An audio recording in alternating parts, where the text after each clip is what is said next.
আচ্ছা আপু, এই হসপিটালের ডাক্তাররা আত্মহত্যা কেন করে? আমার আপু বলল, এত কিছু জানি না রে ভাই, কিন্তু এই হসপিটালে সব ডাক্তাররা নাকি আত্মহত্যা করে। কেন করে এটা সবার কাছেই রহস্য। আমি আপুকে বললাম, আপু একদিন এই রহস্য আমি ঠিকই সমাধান করব। আপু বলল, এসব বলা ভালো না রে ভাই, তুই কখনো আর এসব বিষয় নিয়ে কথা বলবি না। আমি বললাম, আচ্ছা আপু। 15 বছর পর আপু বলল, তুই আমার কথা শুনবি না তাহলে? আমি বললাম, আপু প্লিজ, আমাকে আমার কাজ করতে দাও। প্রায় 20 বছর ধরে কি রহস্য আছে এই হসপিটালে আমি দেখতে চাই। আপুর কথা না শুনে আমি বেরিয়ে পড়লাম।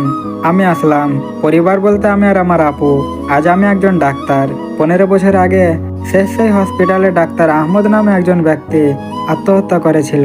তারপর ওই হসপিটালকে পরিত্যক্ত ঘোষণা করা হয়। ওই হসপিটালে মোট 7 জন আত্মহত্যা করেছিল। কেন করেছিল তা সবার কাছে রহস্য।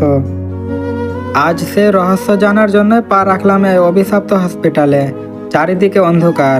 হাতে একটা লাইট নিয়ে এগিয়ে যেতে থাকলাম। হঠাৎ মনে হলো কেউ ডাকছে। আওয়াজটা মনে হয় মর্গ থেকে আসছে। কিছু না ভেবে মর্গের দিকে হাঁটা শুরু করলাম। দরজা খুলে যা দেখলাম তা দেখার জন্য কখনো প্রস্তুত ছিলাম না। আপু তুই এখানে? হ্যাঁ, শুনলি না তো আমার কথা? চলে আসলি এখানে। আজ তোর জন্যই আমার আসল রূপ সামনে এসে পড়েছে। আপুর সম্পূর্ণ শরীরে রক্ত। আপুর দুটা চোখ নেই। অনেক ভয়ঙ্কর লাগছে আপুকে। আপু তুই এখানে কেন? আজ ডাক্তারদের ভুলের জন্যই আমার বাবা মায়ের মৃত্যু হয়েছে। ভুল চিকিৎসা করেছে তারা। আমি 20 বছর আগে মারা গিয়েছি। শুধু তোর খেয়াল রাখার জন্যই আত্মা হয়ে তোর সাথে আছি। আমার মাথায় যেন আকাশ ভেঙে পড়লো। তার মানে আপু মৃত। আপু প্রতিশোধের জন্যই সবাইকে খুন করেছে, আর এই জন্যই কখনো ঘর থেকে বের হতো না।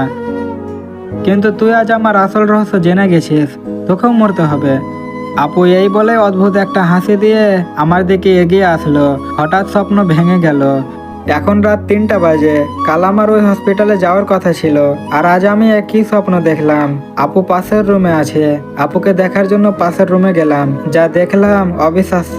আপু আয়নার সামনে দাঁড়িয়ে আছে। আয়নায় স্পষ্ট দেখা যাচ্ছে আপুর দুটা চোখ নেই। সম্পূর্ণ শরীরে রক্ত।